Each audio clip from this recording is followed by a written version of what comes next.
엄청 기대되죠. 네. 금광지가 워킹 낚시 경험도 있고 뭐 렌탈 보트 경험도 있는데 이 차에 있는 커버에 붙은 고기는 내가 포기하겠다 하는 거죠. 여기 지금 보시면 이 차에 붙어 있잖아요.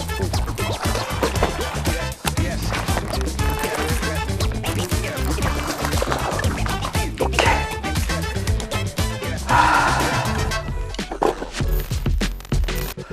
자, 안녕하세요. 피싱로 99정부입니다. 금광지에서 지금 제가 보팅을 재밌게 하고 있는데 보트 낚시로 하는 커버 피싱을 한번 보여드릴까라는 생각이 들었어요. 왜냐하면 금광지, 고삼지 이런 곳에서는 렌탈 보트가 되지 않습니까? 보트 렌탈이 되기 때문에, 그리고 그런 저수지에서 가장 주 패턴 중에 하나가 커버 피싱입니다. 그렇기 때문에 이 보트를 탄 김에 커버 피싱 한번 보여드리면 좋겠다라는 생각이 들어서 급하게 꺼내드렸습니다.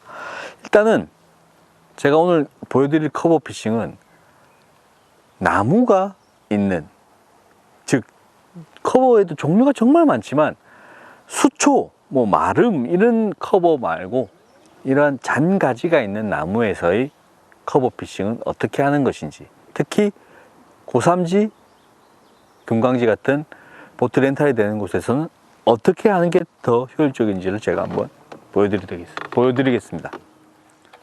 일단 보트에서 커버 낚시를 한다 라고 할 때 가장 기초적인 게 하나 있습니다. 가장 기본이자 기초이자 베이직한, 그건 캐스팅 정확성이에요. 원거리에서도 캐스팅 정확성이 굉장히 필요합니다만은 근거리에서의 피칭, 특히 피칭과 플리핑에서 이어져 나오는 정확성이 생명이에요. 이게 수반되지 않으면 이 낚시는 할 수가 없습니다. 그렇기 때문에 일단은 모든 이 영상을 보시고 커버 피싱에 관심이 있으신 분들이 피칭과 플리핑을 완벽하게 한다는 전제하에 제가 말씀을 드리겠습니다. 눈에 보이는 굉장히 많은 포인트들이 있습니다. 이 포인트에서 지금 대부분 이런 저수지에서는 이제 수초가 나오기 전이니까 잔가지가 많은 곳이 커버 피싱의 주 포인트가 됩니다. 이런 곳은 펀칭이라든지 어떤 수초를 강제로 뚫고 들어가는, 부유물을 강제로 뚫고 들어가는 낚시를 하실 필요가 없어요. 쉽게 말을 바꿔서 얘기하면 싱커가 그만큼 안 무거워도 된다.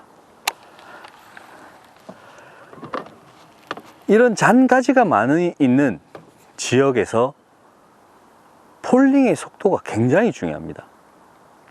이 채비가 물에 내려가는 이 속도가 정말 중요해요. 기억하십시오.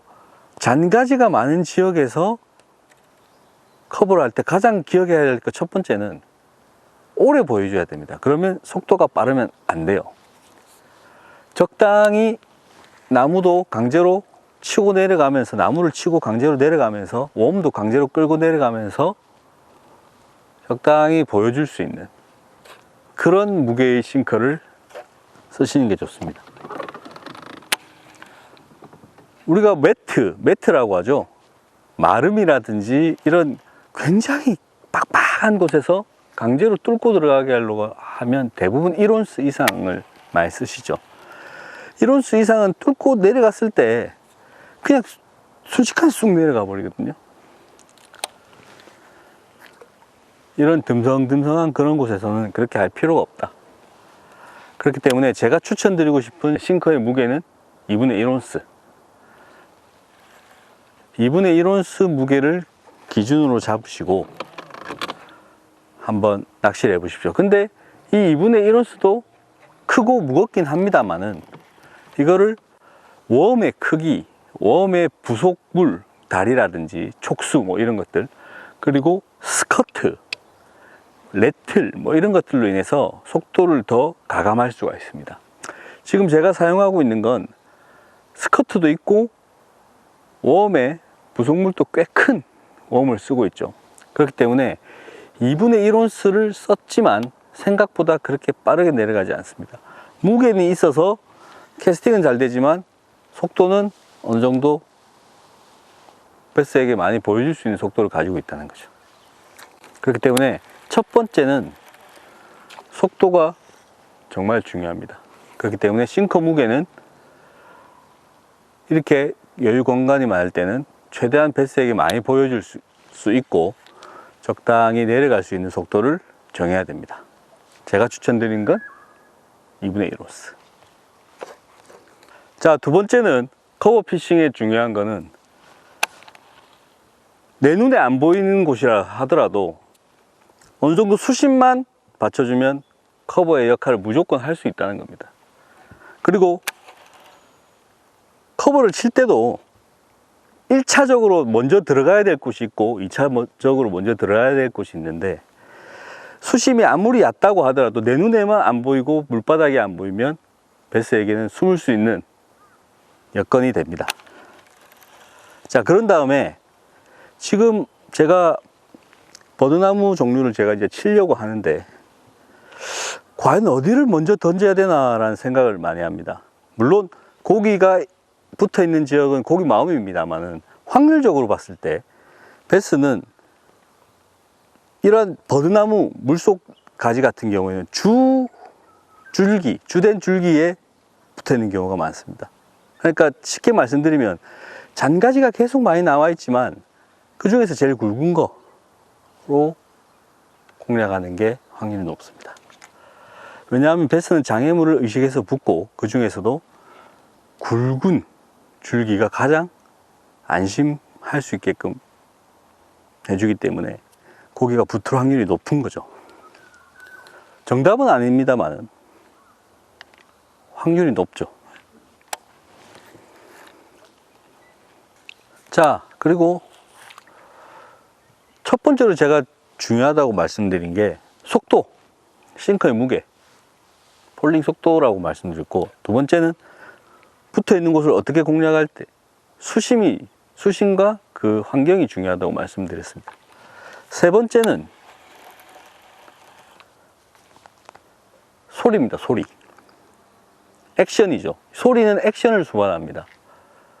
액션을 우리가 물속에서 무의식적으로 주면서 나는 소리, 딸까닥 딸까닥 툭툭 하는 이 소리, 그리고 액션이 굉장히 중요하죠. 왜냐하면 예를 들어서 저 나무에 내가 지금 던졌습니다. 있을 수도 있고 없을 수도 있겠죠. 근데 지금 제가 지속적으로 액션을 주면 소리가 납니다. 물 파동이 일어납니다. 그러면 베스가 있다면 바로 물겠지만 없다고 가정한다면 그럼 저 옆에 나무는 어떨까요? 저 옆에 나무에 있는 베스가 옵니다. 소리를 듣고 파동을 보고. 그렇기 때문에 조금이나마 소리와 액션을 집중해서 하면 주변의 베스들이 호기심을 가지고 오는 경우가 많아요. 그래서 물론 커버는 있는 곳에 들어가면 무조건 뭐 물고 들어간다라고 하는 사람들도 있지만 저도 뭐 반은 맞고 반은 틀리다고 생각합니다. 왜냐하면 무방비 상태에 경계심이 없기 때문에. 그렇지만 좀 오랫동안 보여줘야 오는 경우도 있다. 그렇기 때문에 커버에 채비를 넣고 주변의 베스들이 이걸 느낄 수 있을 때까지 좀 집중해서 소리와 파동을 발생하게 해라. 그러면 주변의 베스도 관심을 가진다.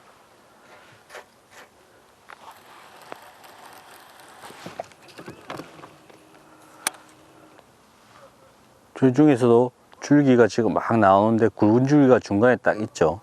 그 다음 굵은 줄기가 있죠. 각 중앙에 굵은 줄기가 있고 그 다음에 오른쪽으로 두 번째 굵은 줄기가 있습니다. 그러면 우리는 여기에 이런 데 던지는 것보다는 메인 줄기 그리고 그 다음 번에 굵은 줄기 이런 식으로 이쪽으로 던지는 게 오히려 더 빠르게 반응을 받아내는 방법입니다. 왜냐하면 그쪽에 고기가 붙어 있는 경우가 많아요. 이런 잔가지가 있는 나무들은.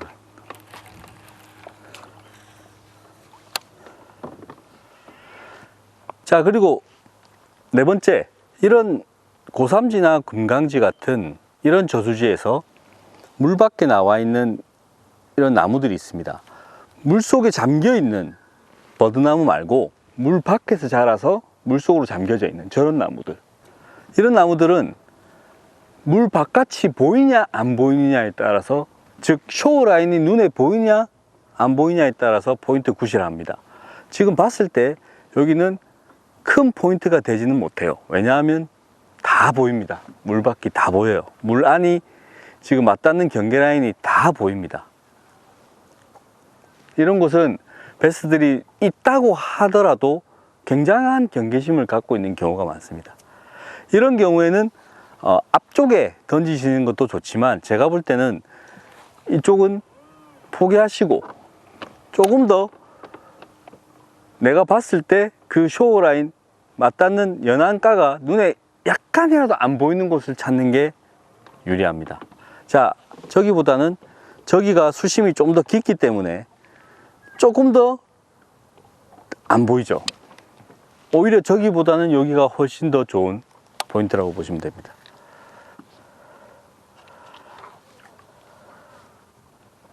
자, 그리고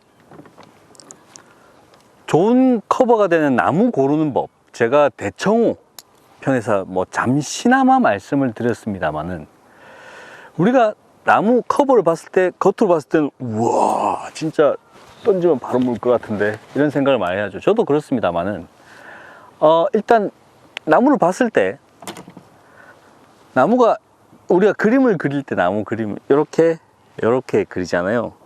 저기 산에 있는 나무들 다 그렇게 생겼잖아요. 저게 물에 잠겼다고 생각하시면 됩니다. 물에 잠겼는데 위에는 풍성하게 보이지만 밑에가 가느다란 줄기 굵은 거 하나밖에 없죠. 물론 붙을 수는 있겠습니다만은, 이러한 나무보다 물가 근처에 자라는 버드나무, 선버들, 레버들, 이런 종류들은 요렇게 자라죠. 요렇게. 이게 훨씬 더 큰 포인트 역할을 합니다. 자, 보시죠. 이 물가 주변에 자라는 버드나무가 다 동그랗게 자라죠. 이게 물에 잠겼다고 생각했을 때 훨씬 더 포인트 구실을 잘한다는 것은 쉽게 이해가 되실 겁니다. 그렇기 때문에 정말 많은 나무들이 있지만, 제가 봤을 때 최고의 포인트는 굵은 나무가 있는 저 나무보다는 잔가지로 동그랗게 이렇게 있는, 그 중에서 굵은 줄기들이, 고기들이 붙겠죠. 버드나무를 공략할 때도 항상 이렇게 동그랗게 돼 있는, 그게 좋다 생각하시면 되겠습니다.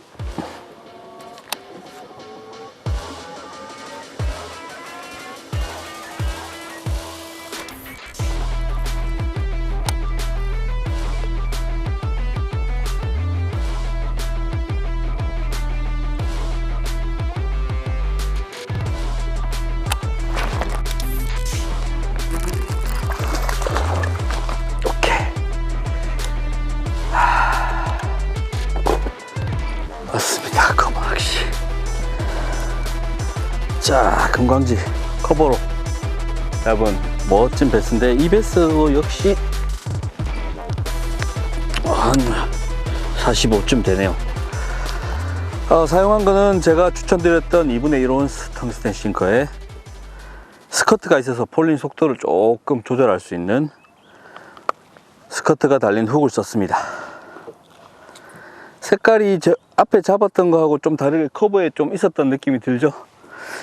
일단 여기가 수심이 1.8, 1m가 빠지면 한 80cm 정도, 다음 주에는 그렇게 될 것 같은데, 그 정도만 돼도 좋은 포인트가 될 수 있습니다. 그렇기 때문에 저는 다음 주에 커버도 병행해서 낚시를 한번 해보도록 하겠습니다.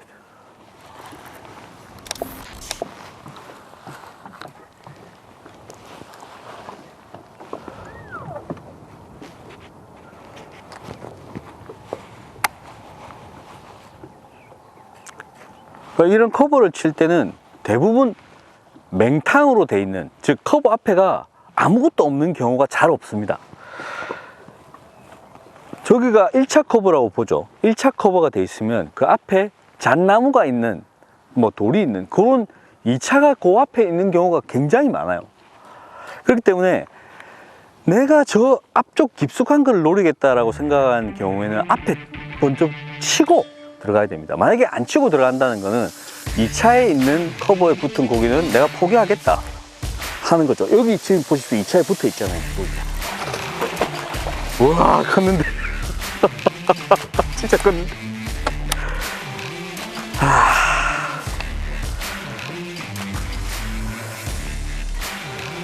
그러니까 이 2차 커버를 생각을 하고 낚시를 하셔야 돼요. 오, 깜짝 50이 넘는 거야.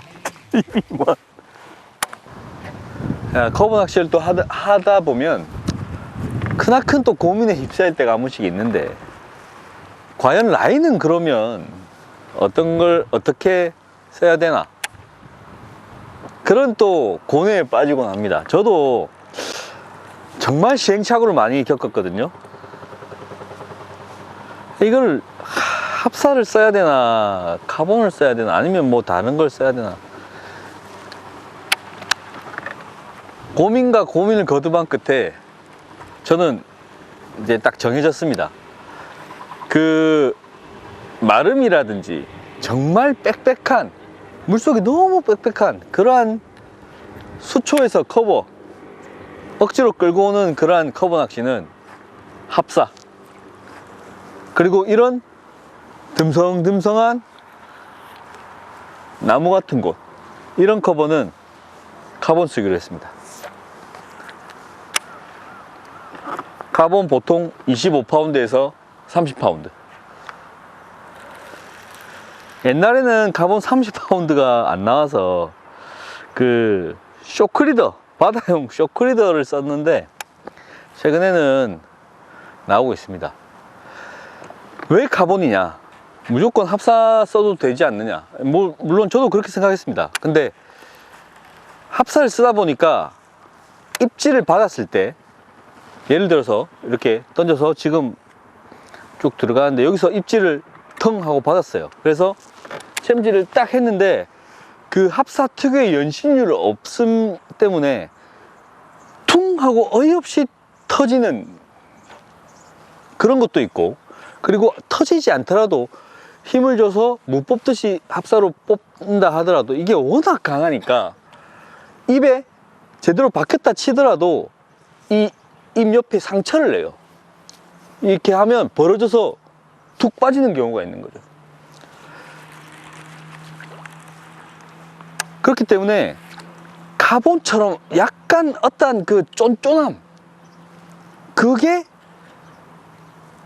완충작용을 해주는 것 같아요. 딱 챔질을 해도 어느 정도 그 쫀쫀함, 약간 늘어나는 그 연신율, 그것 때문에 입이 과도하게 찢어지거나 빠지거나 하는 걸 조금 막아줍니다. 그렇기 때문에 카본을 커버에서도 써도 된다라는 생각이 들었고, 특히 이런 곳은 충분히 로드 파워로도, 그리고 카본 25파운드의 파워로도 꺼낼 수 있는 그러한 틈이 있기 때문에 저는 바꿔가면서 씁니다. 빽빽한 수초, 부유물 같은 곳에서는 합사, 그리고 어느 정도 여유가 있는 브러쉬 커버는 카본.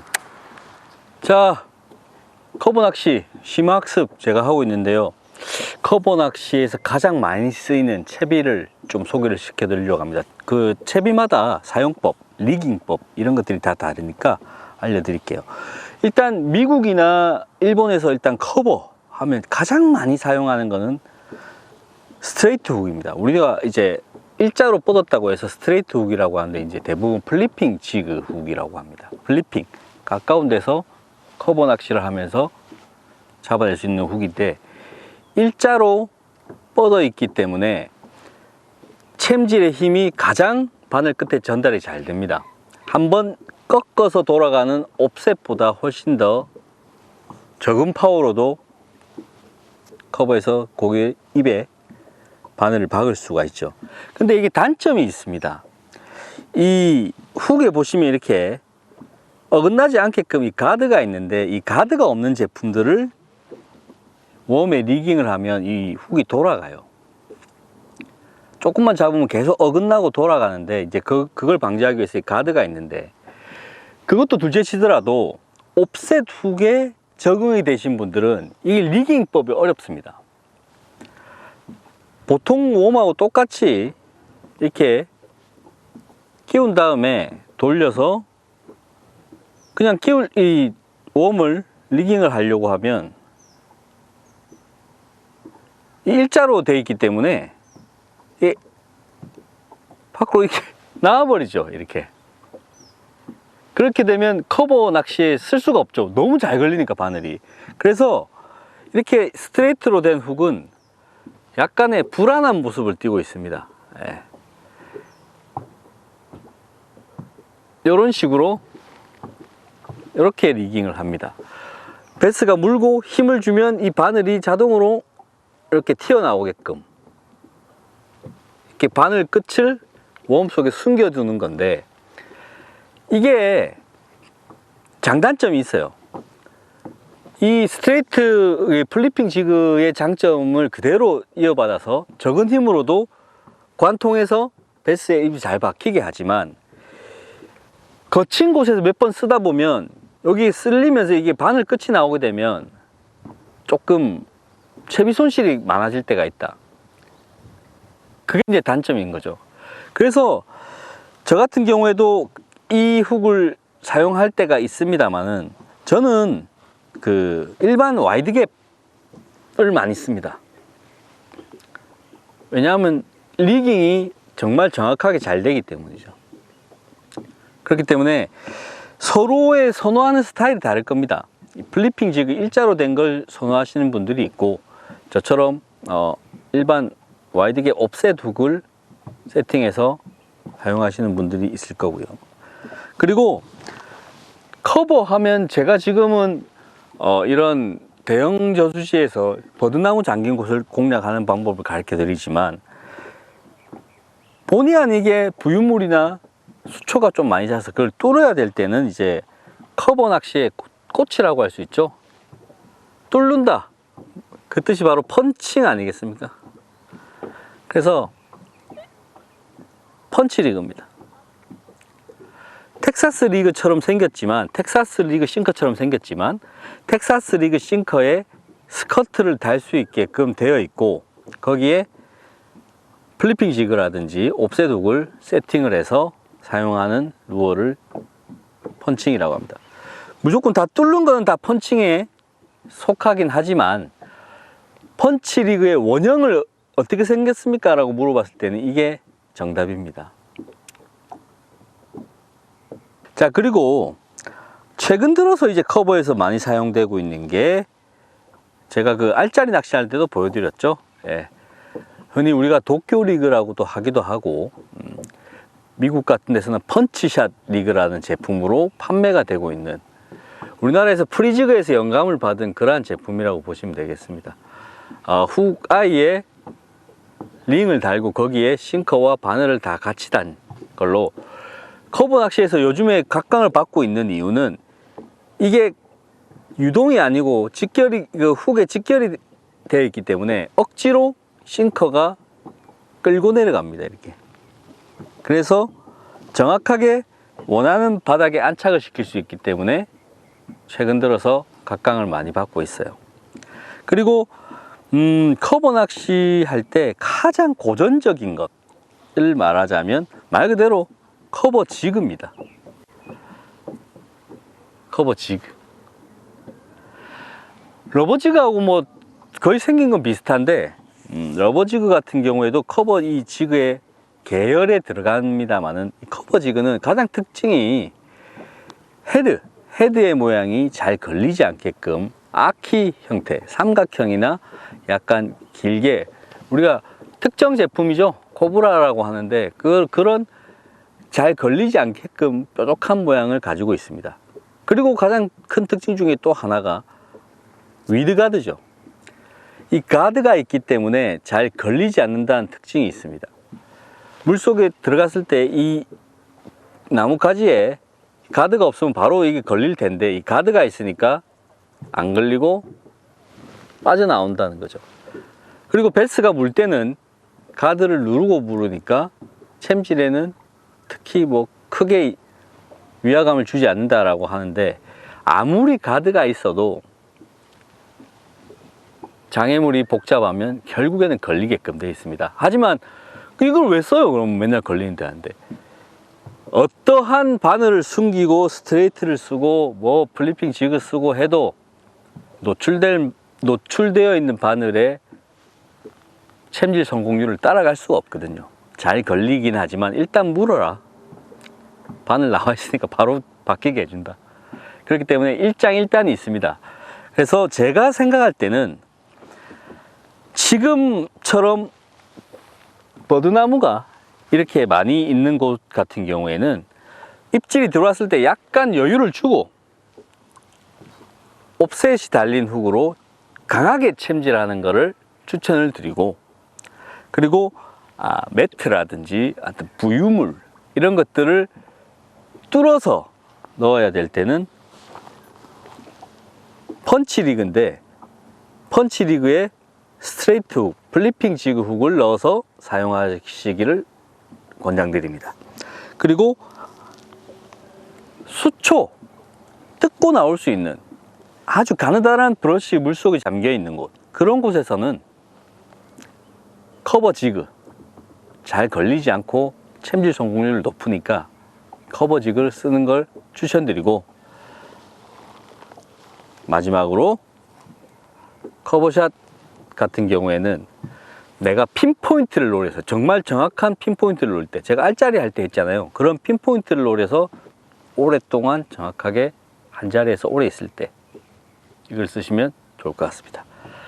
자, 오늘 제가 커버에 대해서 공략 방법, 어떻게 접근하는 방법, 그리고 어디서 어떻게 커버를 쳐야 되는지 말씀을 드렸고, 이제 마지막으로 커버 제품까지 설명을 드렸습니다. 궁금한 게 많으신 게, 커버 같은 경우에는 사람들마다 선호하는 게 다 다릅니다. 그렇기 때문에 누가 맞다더라, 이 사람 맞다더라, 저 사람 맞다더라, 다 다르지만 일단은 커버 낚시는 과감해야 됩니다. 무조건 소심하게 하시면 안 돼요. 과감하게 하셔야 됩니다. 그러면 커버 낚시의 참맛을 느끼실 수가 있습니다.